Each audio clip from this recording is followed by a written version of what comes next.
Shalom, shalom, peuple de partout, vous qui suivez cette grande émission, la retraite chrétienne avec Yves Pan, tous directeur des infos. La fin avec la série continue, toujours la voix de cette grande promo TV avec le boss américain Rafungin Dogo Sadassi. Merci à toi.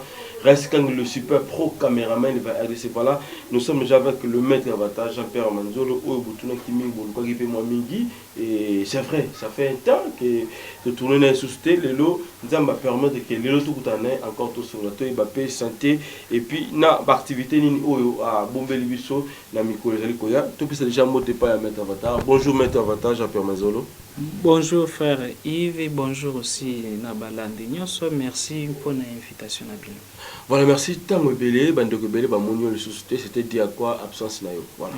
Na les alla que na zami na saki moi les voyages mo koko ya meke kaka pour na ko aller former ba sali nzambe mais siko naza de retour. Voilà, merci bandoko belé ba tuna kibiso par rapport à la question oyo en absence na yo et tolobaki pourquoi pas to komisano et pas ya Jean-Pierre Manzolo maître avatar et baliba ba rôle ya pentacle ezanini est-ce que ezali biblique aussi mon nzambe akoyi ko salela pentacle na bomo inae.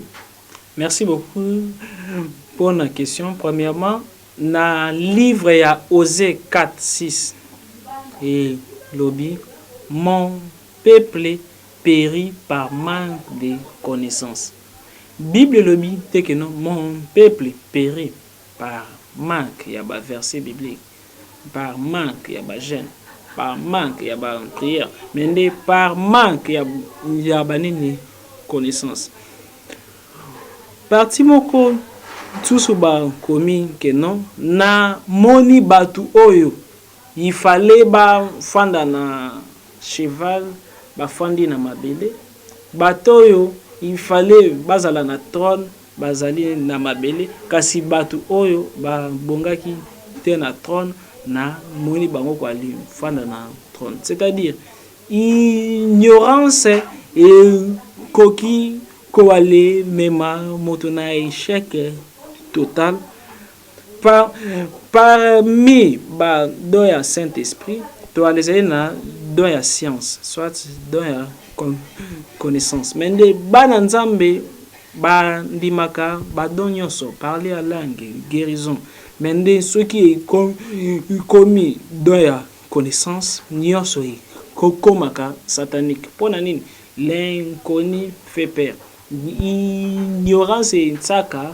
kobanga tandis que moto oyo azali na connaissance abangaka ba nganga kisite bangaka ba magicien te bangaka ba marabouté mais de plus vous avez na l'ignorance plus oko mona diable partout. Concernant pentacle zanini pentacle zali ba insigne nzambe ajisaka na ba façon ebele na ba monde spirituel ou koki kwa le faire intervenir force divine na signe ton na parole tomoni même tangu nzambe alingi atinda ange pona aboma tous les premiers-nés égyptiens andobaki na bana Israël esengeli bo tia signe likolo ya ba porte ya ndako na bino. Pourquoi pas lobaki na bango ke no bo sambela pona ange ya mort tango ya ko boma bana nyonso ya Egypte a boma bana na bino te parce que boko sambela non adobaki nini bo tia signe. Maintenant Bible ba signaler te signe ezaki nini parce que sengeli koyeba kina Bible ezali codé. Bible yo ba sela biso ba kodango ba longola na ba parti misusu.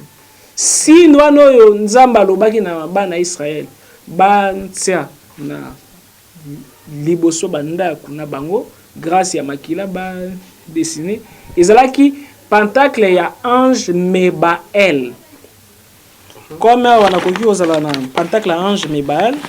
Pentacle ange Mebael les akabui. Si nous on ezaki et toi la 6 branches ezali na mbeli na katikati. Signe yo pe to mona kango na drapeau ya bana Israël à par mbeli.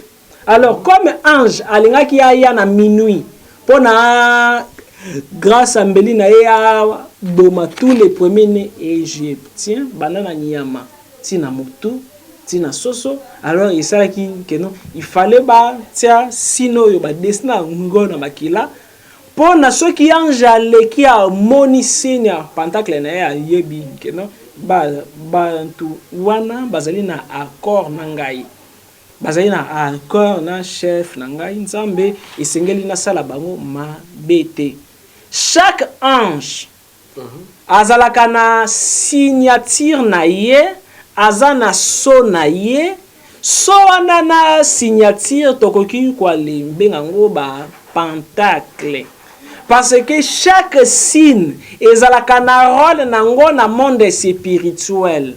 Même ata Lucifer, même ata Satan, même ata maman Belzéboul bazalaka na ba signe na ba so na bango. Même ata Christ Jésus, même ata Saint-Esprit toko mona signe wana kaka na Exode te toko mona ngo na Genèse to moni kati mo mukele tuna signe ngo toko yibango lo lenge nini parce que ba signe mususu tozo mona ba chrétien bazo salela yango pe kaka ba démon ba magicien ba nganga bazo salela et aussi système ya ba statue na ba bikeko boye ya ba Bouddha ba bougie eza symbolique pe mona nzambe na nini kasi ngwana nazoya alors nazoya comme ça na les mécanismes alors les quoi les tongola partie oyo nano ya ba pentacle donc mona présence sous ya pentacle na livre Genèse Caïn na Abel bango nyonso il fallait ba le pesaka bama bonzana bango na nzambe. Caïn a pesi libonza na ye nzamba ndimi yango te. Abel apesi libonza nzamba ndimi ebotisi jalousie. Tango ebotisi jalousie Caïn abomi Abel. Nzamba lobi a pinie Caïn. Lobi Caïn oko tambola partout oko yenga oko souffrir oko tambola.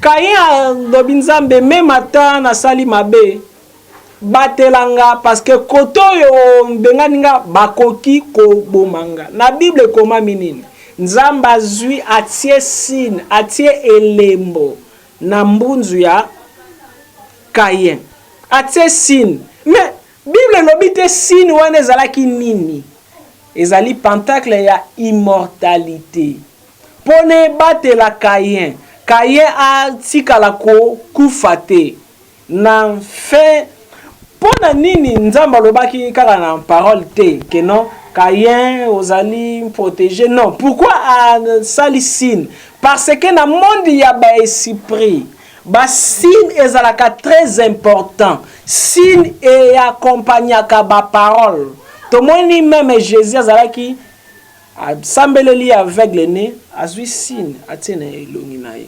Tomoni même na Bible balobi Paul abandaki wale bengana ba démon na signe ya musapi.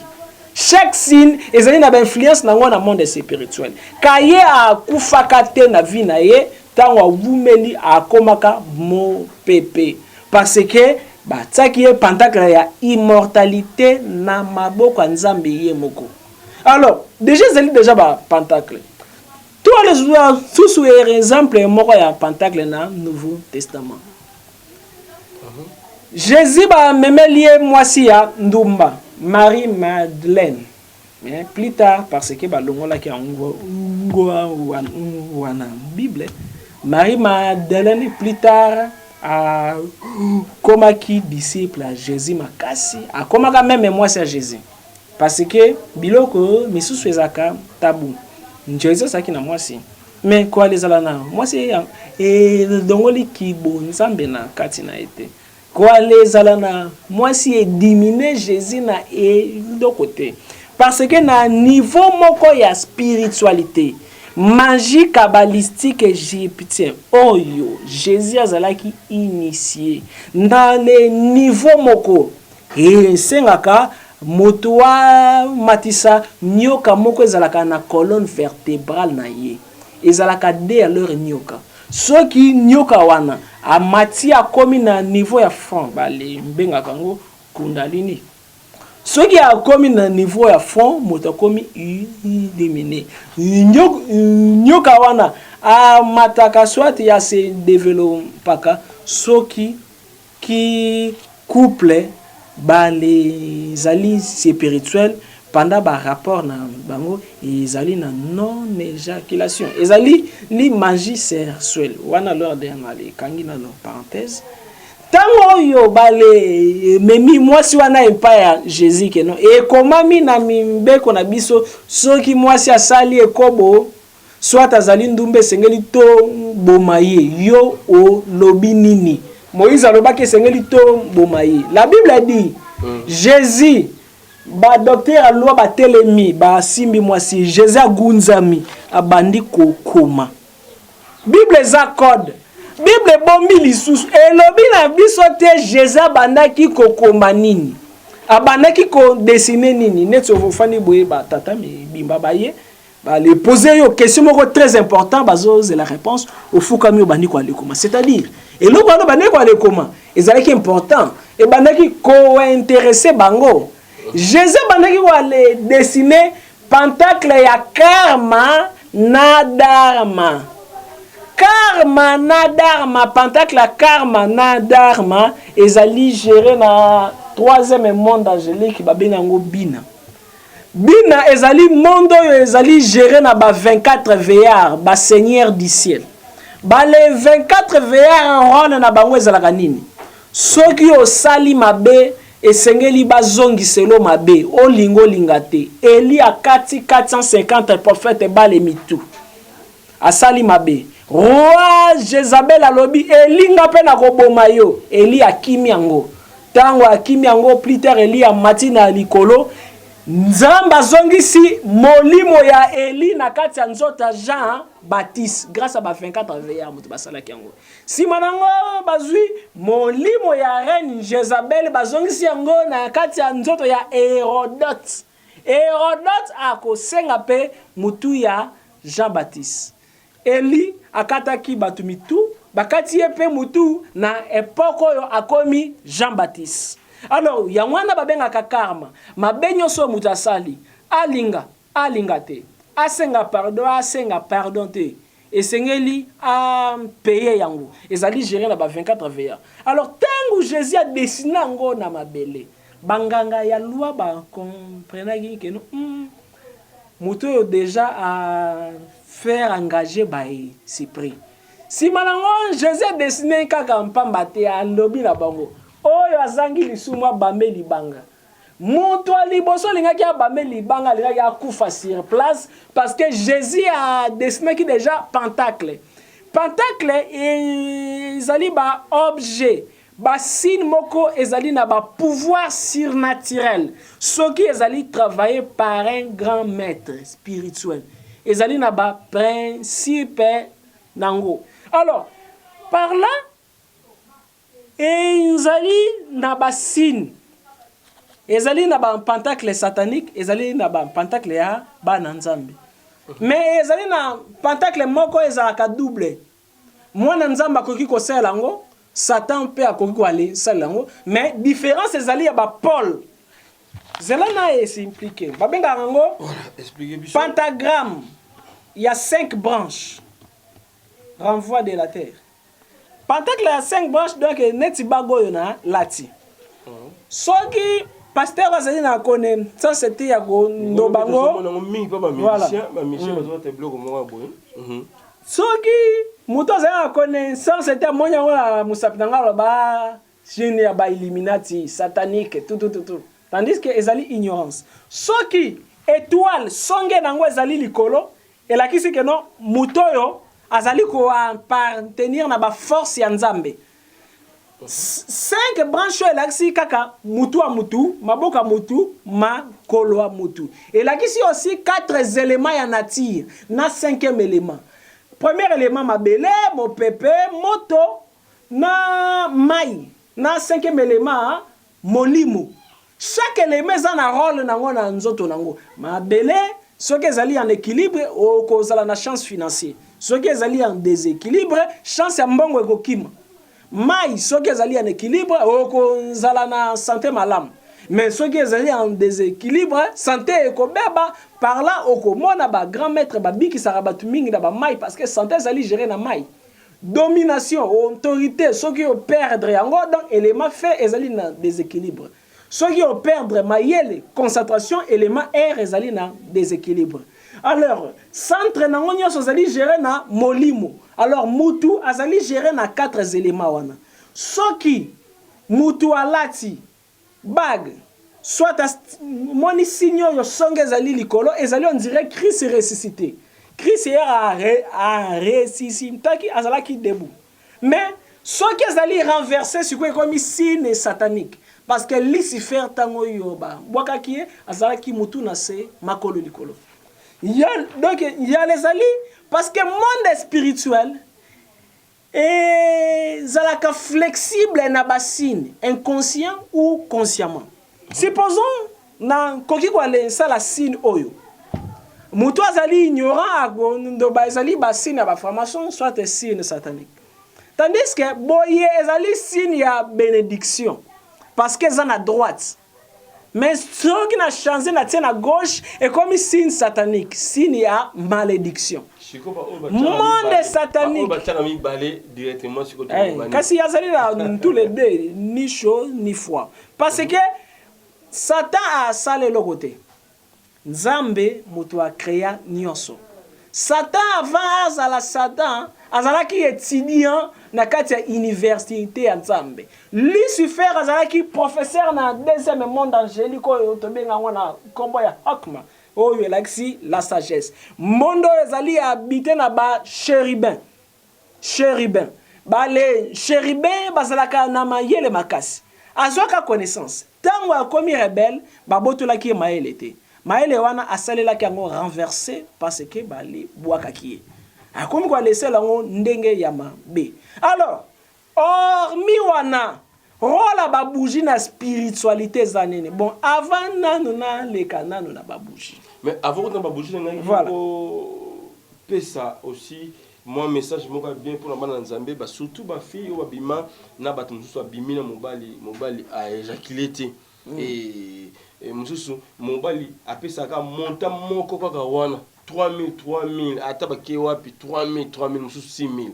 Expliquez biso magie ni dans la kati wana ya mobali abimina mwasi éjaculé te bandeko mususu tamsa na mwasi moko mobali bongo plutôt bimana ya ndenge wana. Expliquez biso na to comprendre wana na kati nini esale maka wana na kati puis ezaka ndenge nini pour que mwasi a comprendre que mobali wana aza magicien.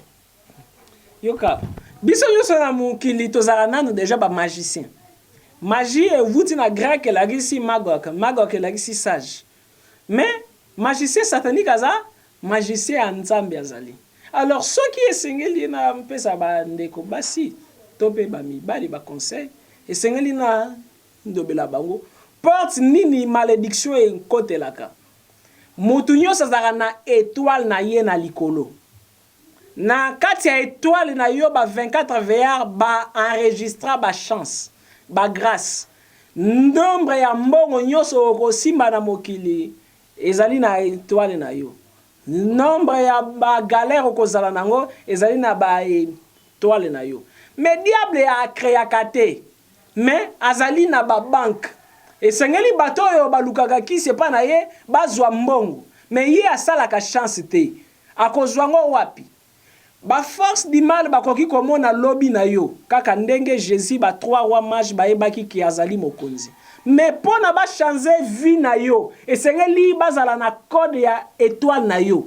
Code ya étoile la chance a mutefanda na sexe.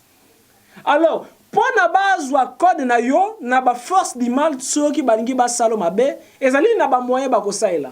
Bakoki ba contacter démon moko babengi na kombo ya Lilith azali déesse démon.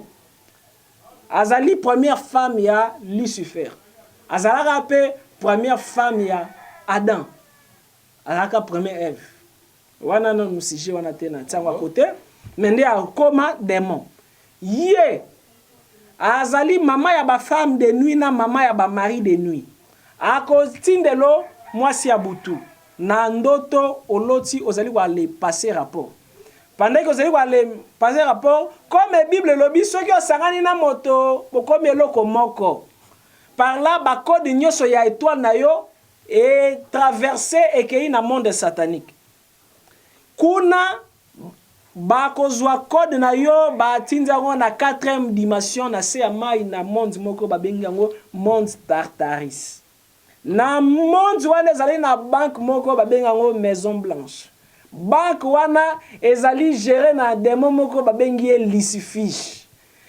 Soki bazui crise bako zwa code na yo bafungoli chance à vie na yo bazui ba chance na yo bale distribuer ngo na banganga o yo pouvoir éliminer.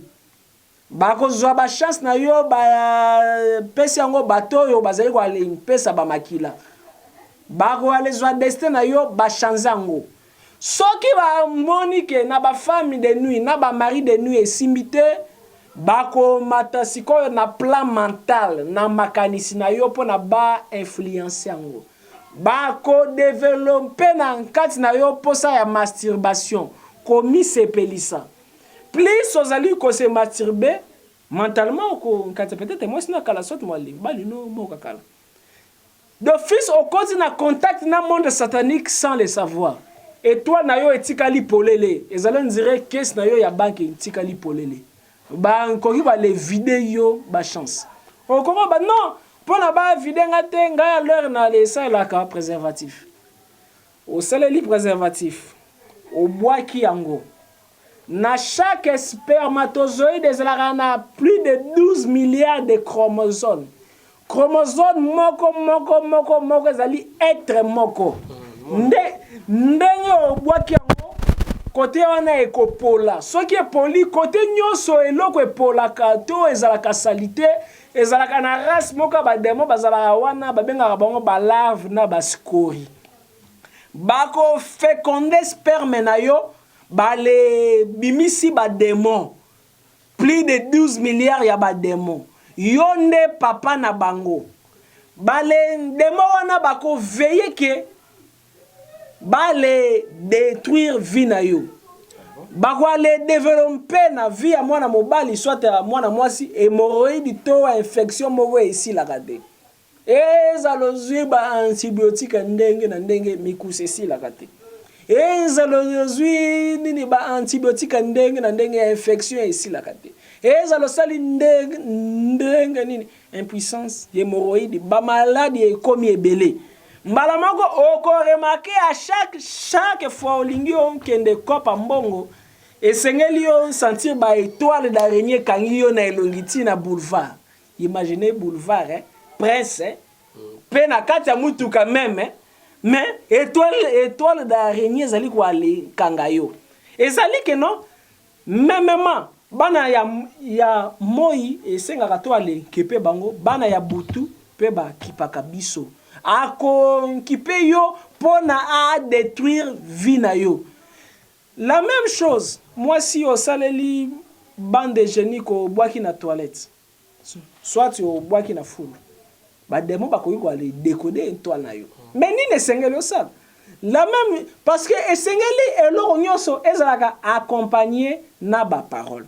Imaginez ndeko akei ya pisse na tunnel moko salité côté nyonso ba salité zaka ezaka na ba démon bakoki aussi ko aller décoder étoile na yo ezali aussi na mutu nini mutu mususu supposons moi si te mobali parce que ezali kaka par rapport à question na yo yo ale kukutani na mobali azali kolobano ke non ngai rapport dalingaka liboso te dalingaka kaka na sima Nice tandis que na Nice tandis que alors non na boy habiter zo leur mbogo yango o habiter nini azali osala na monde satanique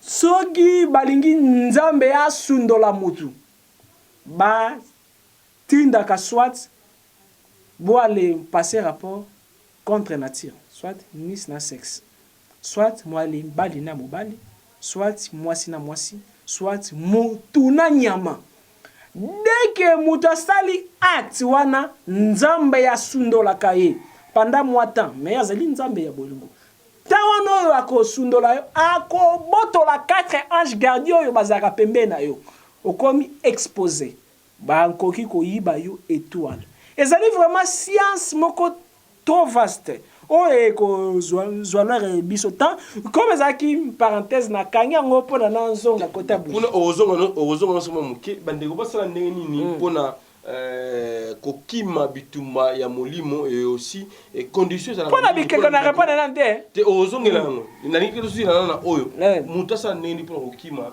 na milimo wana aussi conditions za nini pour que mutu a longwa na molimo oyo kotie par rapport ya sexe par rapport ya makamisi de solo là. Premièrement, Jésus lobi natindi bino comme bana ya meme na kati ya balu. Soki obundi te bako bundisa yo. Soki oboyi bitumba ba force du mal pe eko bundisa yo.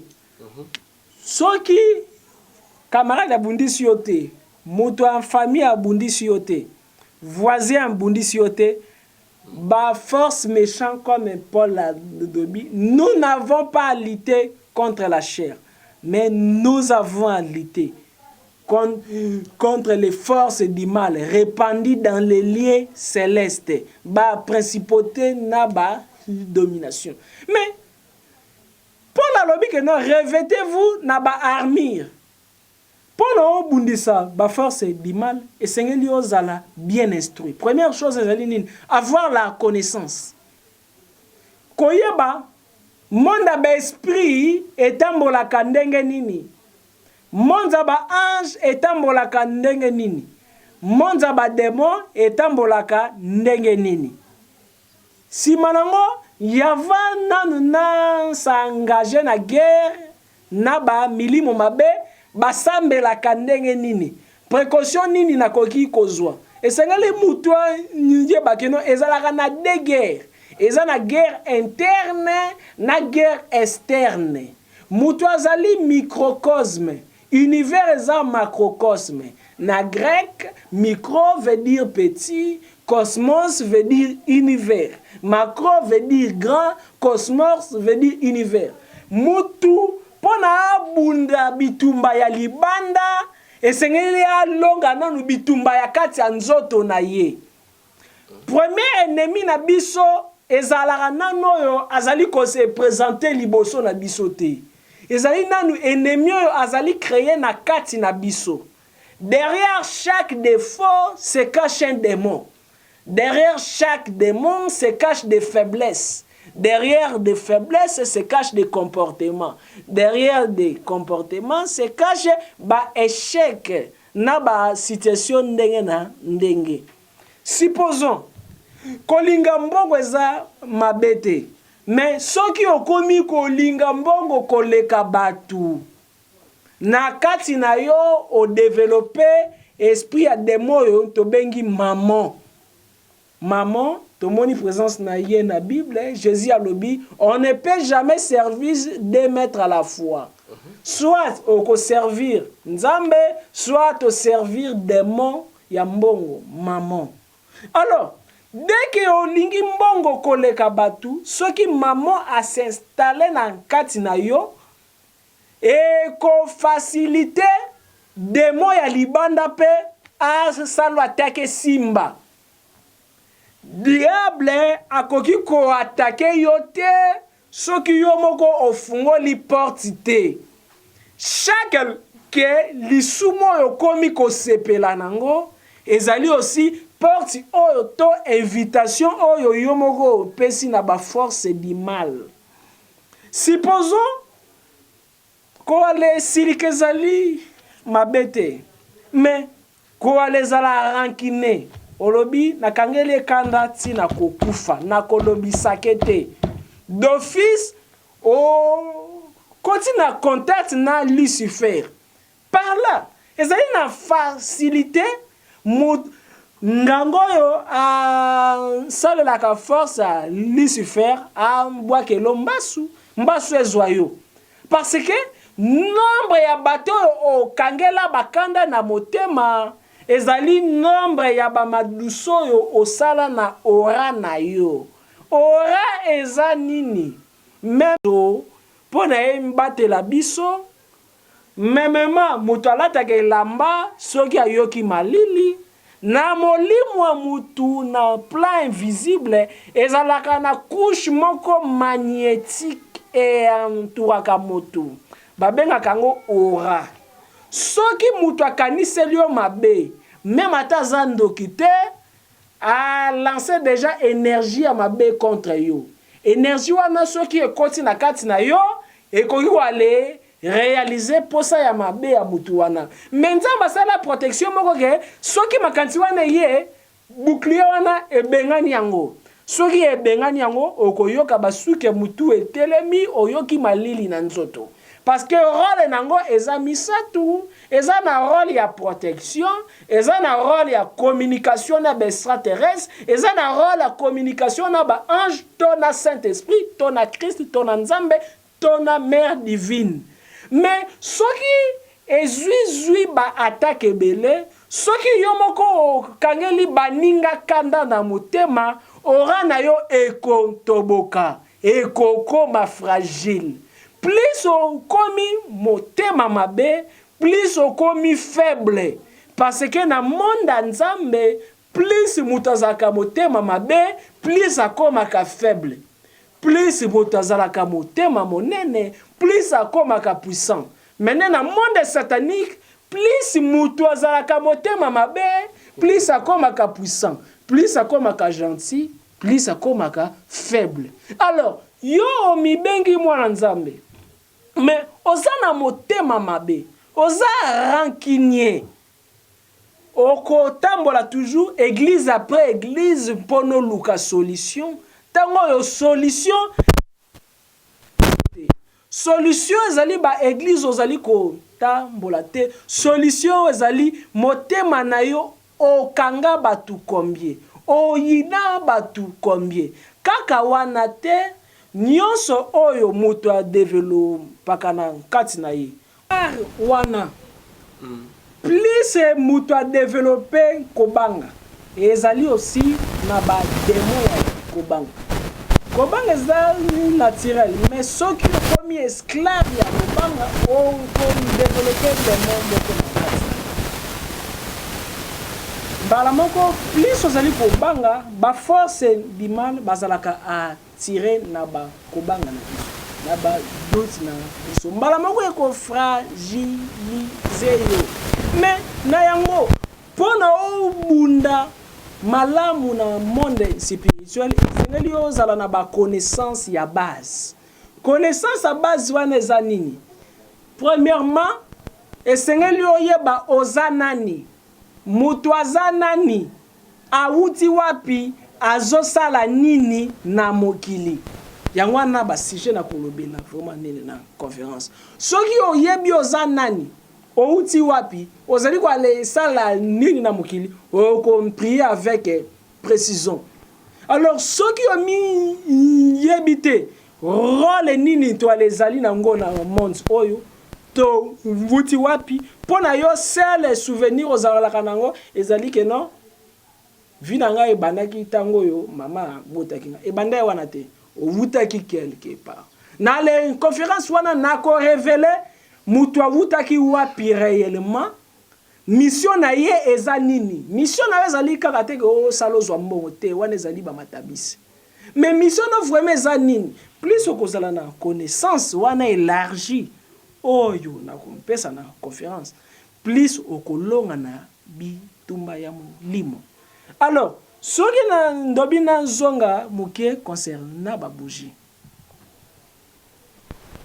mêmement toi les alaka na ba antenne ya téléphone ba antenne ya TV bougie ozala mutu nzambe ozala mutu Satan ekreaka ba connexion soki mwana nzambe apelisi bougie a créé connexion na monde ya lumière soki mwana Satan apelisi bougie a créé connexion na monde ya télévision opesa bougie opelisa bougie te mutu azaka déjà na lumière moko na kati na ye mais pona kaka o stimuler yango déjà loko ezaka na kati na ye ezalo tie te ezaka ndenge moko mais pona o stimuler yango boyamba bato mosusu esengaka atango libanda mais yo ozali wale telemela mutu apelisaka bougie libanda tango yo na âme na biso ezaka na partie moko ezaka tabernacle na tabernacle balobi ke non lumière ekufaka te na Matthieu 6 Jésus alobi bon veille que lumière na bino ekufa te parce que mutu na kati na ezaka na lumière moko. Alors, lumière wana ezalaka pona créer connexion entre humain na divinité azali na kati na ezala na connexion. Ezali seulement pona faciliter connexion. Mais chaque bougie, couleur à bougie, ezalaka aussi na signification nango. Parce que couleur à bougie ezali aussi même co-influencer aussi couleur ya aura. Parce que aura na lobela ki wana ezalaka na 7 couleurs.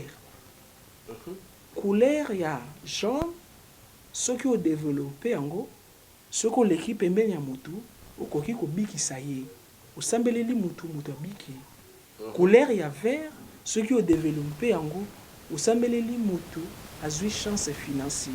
Donc tous les couleurs ezali na basine nango. Siko ya na monde spirituel. Ceux qui déjà ozali déjà na connaissance élargie. Okoki olobi na lingi na nsambela po na nzambe ya mpezanga chance mbongo parce que batu mingi baluka kaka chance mbongo. Okoki ozui bougie ya vert parce que couleur verte elakisaka richesse, elakisaka zamba, elakisaka richesse. Alors ozui bougie ya vert et c'est premièrement bougie wana o consacré yango. Parce que na kati ya bougie pe eza pe na 4 éléments. Bougie ndenge mpelaka boye ezali na ba esprit invisible et circulaka na kati nango. Eza na mai, eza na mopepe, eza na moto, eza na mabele. Tous les 4 éléments on a lobaki ba rôle nango en synthèse. Alors, essayez de nous consacrer yango comme un habité spirituel. Ce qui ont pensé en Kakaboezali pour éclairer Ndaku. Mais ce qui n'a rien à salle lango mystiquement, et c'est que n'a consacré yango. Ba consacrer kandengenini. Ezali court maintenant ezali ko pesa kaka introduction. Ozui bougie na yo ya verte. Ozui papier mouchoir ya pembe soit mouchoir ya pembe. Otie wana grâce ya musapino ya droite obandi ko wendre bougie pousse pona pousse yo parce que na ba nzoto na biso chaque musapeza na rôle nango. Misapi yo ezali na musapi ya chance mbongo ezali na musapi ya libala comme musapi yo ezali na relation na ange Anaël. Ange Anaël ezali na relation na planète Vénus. Planète Vénus ezali planète ya ba amoureux. Couleur nango ezali rouge, métaux nango to pierre précieuse nango ezali or. Alors soki bali balingi basala ba mariage esengeli basala pacte na ange Anaël sans le savoir. Yango wana batiaka bango bague na musapi oyo. Alors musapi oyo nde ezalaka pona ko consacrer. Consacrer veut dire mettre en part. Wana zo la sabiso.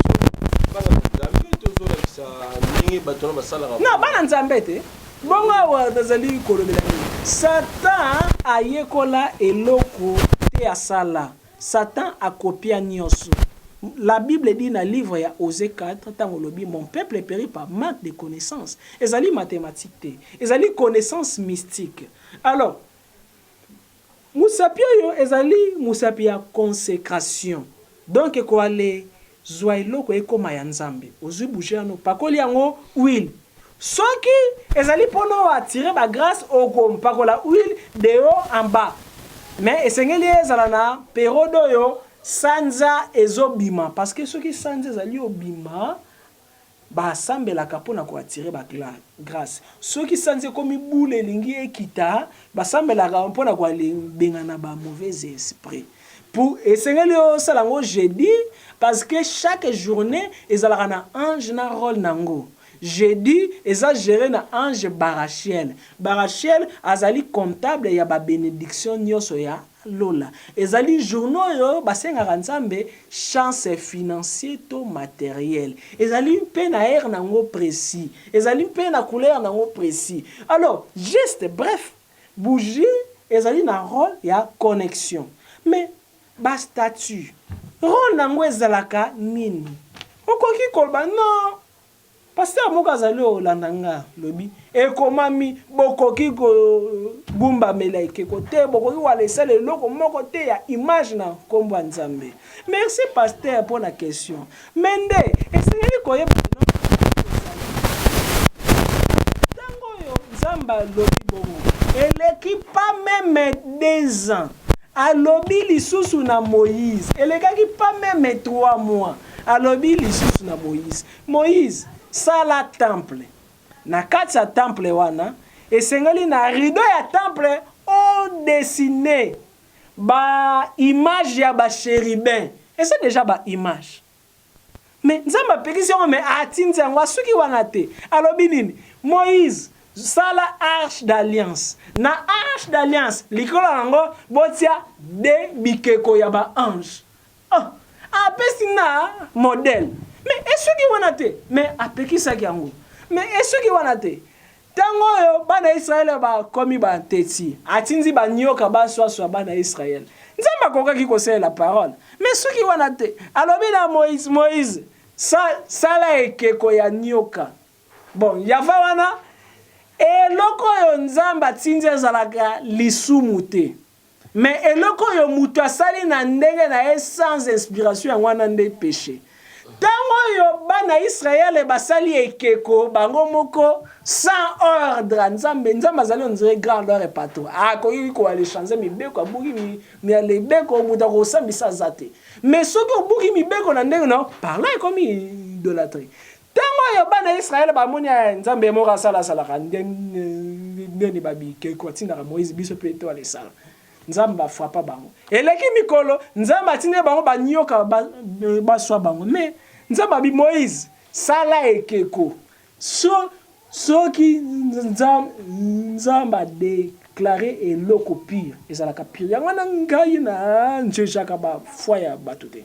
Alors par là ekeko wana mutoko talango akobika salimaki mais ninge ezali koleka na babikeko oyo nzamba azali kopesa ordre ninge ezali koleka na keko oyo empesaki nzambe kanda comment nzambe asiliki parce que bana ya Israël basali ekeko abomi bango mais Moïse nzamba tindi ya nsala ekeko esali nzambe pasi te. Eza la révélation morale, eza na connaissance moko wana.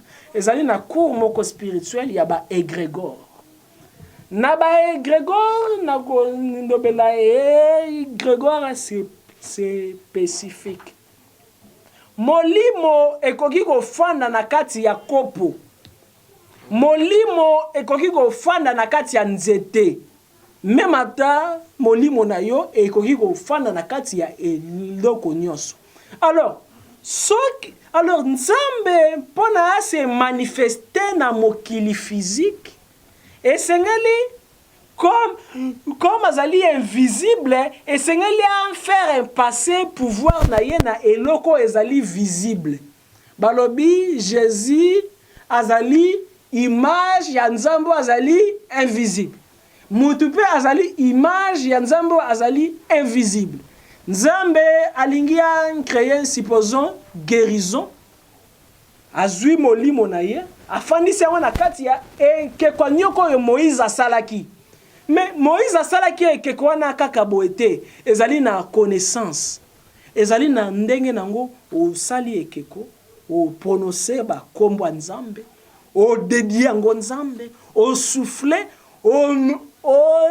méditer okitisi énergie ya nzambe foni na kati ya ekeko wana ezali lisumu te ekeko wana okoki kopesa yango vie parce que nzambe apesi yo pouvoir nkoki sala ba miracle wana ezali lisumu te parce que ozosala yango na nguya ya nzambe babengaka yango mpe ba égrégore mais soki osali kaka ekeko boye ozali na connaissance ya bonganga nzambe te ba force du mal milimo mabe elukaka esika moko vidi pone fanda ekoya efandi na kati mpesaka nzambe kanda memema koki bale mpesi yo supposons pentacle ya barachel soit pentacle ya me ba ngai na ndobelaka bathéorie te bato oyo bazali kolandana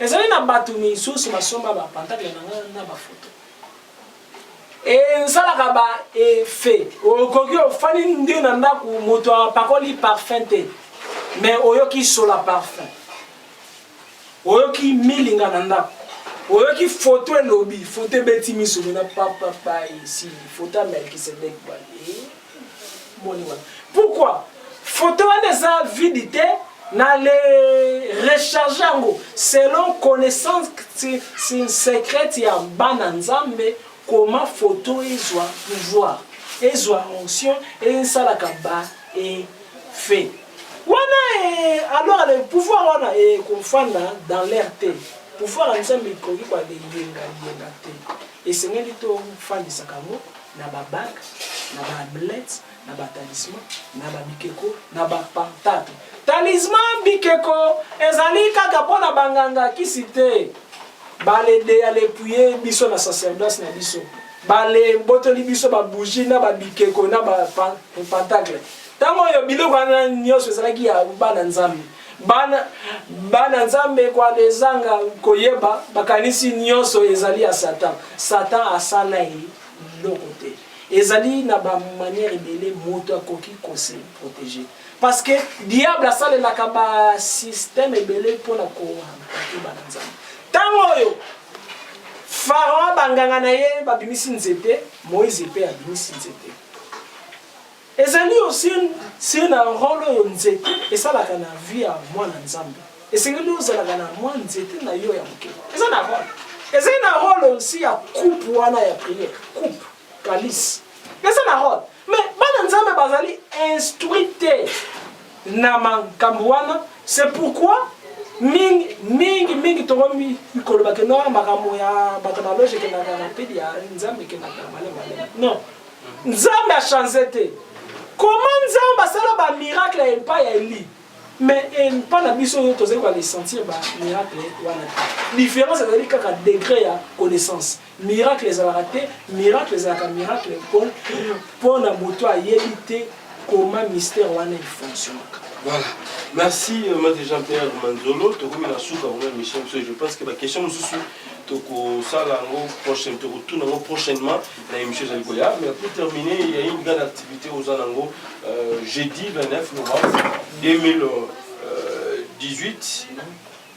Activité wana atiti nini bandobaya nango aussi conditions et nini et puis dans nini et aussi pour combien de jours bana nzambe boya pour participer est-ce que ça na trois pour na bandeko pe bazali bana ya mboka pour que va participer na activité les abongo 3 jours du 29 au 1er décembre.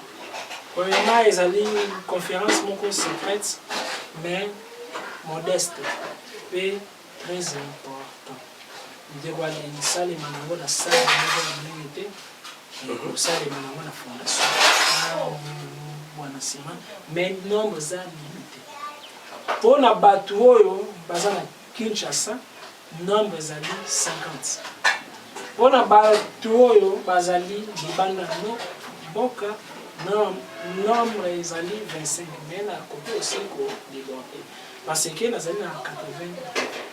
Thème ya conférence ezali thème ya conférence ezali les grands secrets qui illuminera ton esprit, qui transformera ton âme.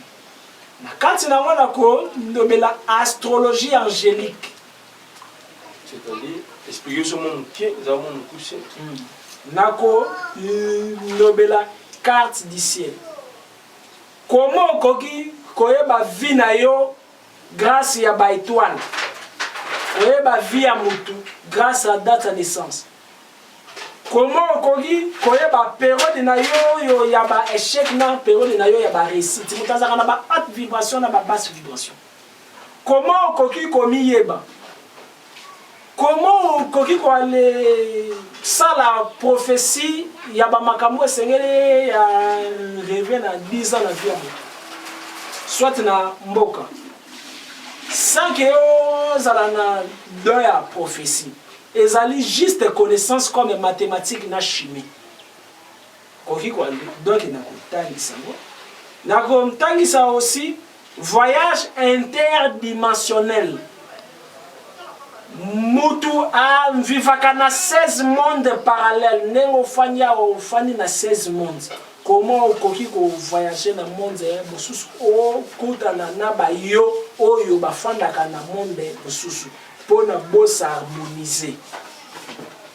Ezali na ba porte moko eseparaka biso babengaka yango ba vortex. Na kolakisa pe comment mutu akosalaka ofandi boye olimwe na nzoto na yo okoti na monde angélique. Kaka ba ndoki te mutu ba pumbwaka. Bana nzambe aussi akoki opumbweli apumbwa na nzoto na ye asalelaki secret nini eza na machine moko ezaka na nzoto na biso babengaka yango Merkaba. Nakolakisa koma mutu akoki koactive Merkaba sino kimbango bandeko alesala ngo azali ko buta kamba makolo tia chaque jour d'aller retour mpona sala na Masavko abanaki ko se téléporter na nzoto na ye. Ba grand maître mingi ba yebaka ba secret na ba bandaki ko révéler te. Mais nga ye na ko révéler ngo bato pe ba ko sala ngo. Soki bato ba komi ko de sala ngo nga pe na ko sala ngo kimia parce que ba ko bambanga mabanga te ba po molanga ndoki pe. Parce que soki oyebi makambo yo baninga nyoso ba yebite ba ko traiter yo na ndoki. Mais soki bato nyoso ba yebi yo yebi ba komi ba le patinga ki alo e ko na normal. Na ko ndobela voyage interdimensionnel. Comment même au loti au lamuki donc au loti baboto liosa ko lamuki babotika se au soni na ndoto na yo côté suka ki o récupérer ça ko lamuki lobo zongi lisusu au sali musala na o lamuki nako expliquer comment muta ko ko ali fungo la ba vortex o les allez parler les portails interdimensionnels. Alors nako lobela aussi confection ya batalisman. Comment okoki wale nsala ekeko ebimisa ma ya misu yango moko ekeko eloba yango moko tricage te faux marabout te.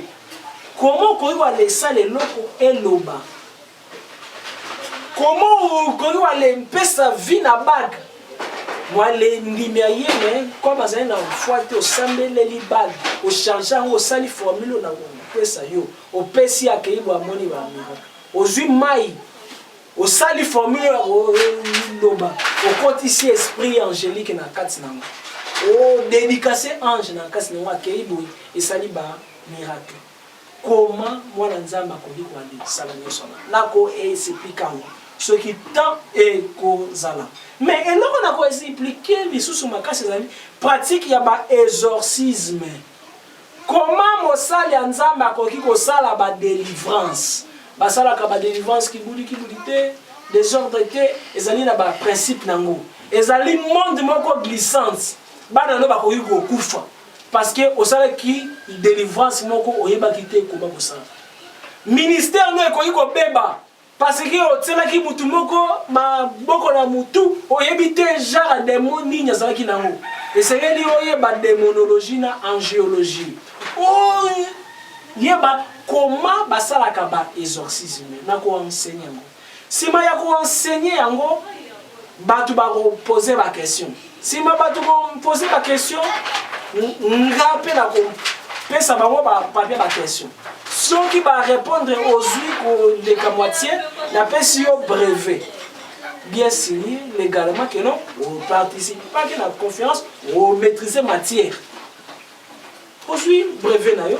ozwi connaissance na yo alors mpo na bato oyo baza na mboka parce que bato ebenge basikoyo yo mpe olingaka kwale voyage te sikoyo biso bato libanda tokozwa connaissance wana te kozanga koyeba eza liwa ndambu esengeli koale kabola connaissance parla nasali ndenge nini bato oyo baza na mboka mpona oparticipe na conférence eza $30 pour na 3 jours donc ifuti $30 na yo oparticipe na 3 jours mais ofrande na yo pembeni olati elamba ya pembe osali réservation na yo ezali 29 si les premiers 3 jours pour na bato oyo bazali libanda ya mboka ezali $100 parce que esengeli nali tia bacrédit na tindelo barodi na tindelo nini batexte na français sima nango opose baquestion nazala toujours en ligne na répondre na baquestion na yo sima nango na tindela yo baquestionnaire sima nango na tindelo na Gmail wana $100 alors bato yo bazali libanda mpona zwa enseignement nesengeli condition ozala mpe na WhatsApp na telefone na yo parce que soki otindi mbongo na yo epai ya manzolo mbonga mopepe Jean-Pierre esengeli otinda mpe photo na yo na date ya naissance parce que grâce à photo na yo na date ya naissance na kosalelo mpe prière mpona koharmonize yo na ange gardien na yo mpona enseignement wana ebota mbuma na vie na yo peut-être aussi bablocage moko ezali mpe etika yo alors esengeli oza na WhatsApp parce que na kokotisa yo na groupe moko ya conférence na groupe wana na kotinda audio ya enseignement avant même date wana bino déjà bokozala nango alors mpona bato oyo bakozala wana kili parla nde bazali kosalela mpesa mpona badépôt na bango nombre ezali tele ya bere limité mais nde connaissance eleki nyonso ndeko na nga bale koki wale peso mbongo kosila okei moto asambelelo delo lobi akoyamba telefone te mais connaissance okoalizwa ezali déjà pouvoir ngai ezali na bato oyo napesa bango connaissance nsima nango moto wana ignore ngai na longoli ye pembe na ngai mais nde nazali incapable ya kobotola ye mayele na pesaki parla na monaki moto soki azwi connaissance eleki moto azwi barelation numéro de téléphone pour que tout kabana yo voilà numéro ya téléphone ezali 00 243 421 611 867 encore 00 243 421 611 867 soit 89 64 72 798. Merci pour l'invitation. Alors, nous avons bien introduction. Maintenant, nous avons voilà. Est-ce que tout le monde bien parce que mais est-ce que Jean-Pierre Manzolo ça ramosé n'entendait soit toi anani pas comprendre la robe devoir na mpesa bango bato bazalaka na doute soki nazali mwana pas comprendre la robe yo qu'est-ce qu'on devoir na mpesa bango sala 3 jours zala na gêne léger o melaka kaka ji na chaque minute enfin ou là babaka d'abord otali photo na ngai soit vidéo na otali ngai kanoni so lobi nzambe la kisanga moto oyo azali mosali na yo to mosali na yo te. Jérémie 33 point et une fois que moi je te nzambe akomisa nzambe akomisaka te. Donc soki na ndobi ke nazali mosala nzambe ndenge bamoni ekeko bakozwa buti bamoni bato bakozwa buti mais soki nzambe ye moko alobeli bango na bandoto bakozala nsusu na buti te. Mais yo pesi bango condition de jamais tam susu nzambe no mo ndako ya loba te. Te ongo lo ngane. Nayebi ete. Ngai na yebi ete ye ako sambela. Mais azala kaka na ta ya chaîne pour la soki moto azali na chaîne ndi moneza na ka pepele pour les opérations. Voilà, nzamba ko lakisa ye. Soki alakisi ye na azali mwadi sandi ya satan. Sala ba vidéo ya ndo ba kamzamba lakisi ye sincèrement. Soki alakisi ye kenda sa kamera. Sala nzamba beta pe de solo de mo kozana na témoignage. Parce que déjà na mona mo déjà na sala nzamba moko tuna na mona dine kende tuna nzamba. Mais ndobi na wa bien que c'est kolela alobi ndengi ulobaka beke ko wale kansa teke oyo oyebite ezali satanique ya mwana nde alo ya défaut oyo nyoso moto ayebite abanga kango tandis que nzamba za bizarre makambo nzambe leki kindoki na bondoki. Voilà. Merci, ça n'est fini pour aujourd'hui. On se retrouve prochainement si bien nous te vie. Merci à toi, Rescang, le super pro caméraman, le LBC, ainsi que le boss américain, Rafon Guindou. Et bon, ça merci. Bye bye. La prochaine fois.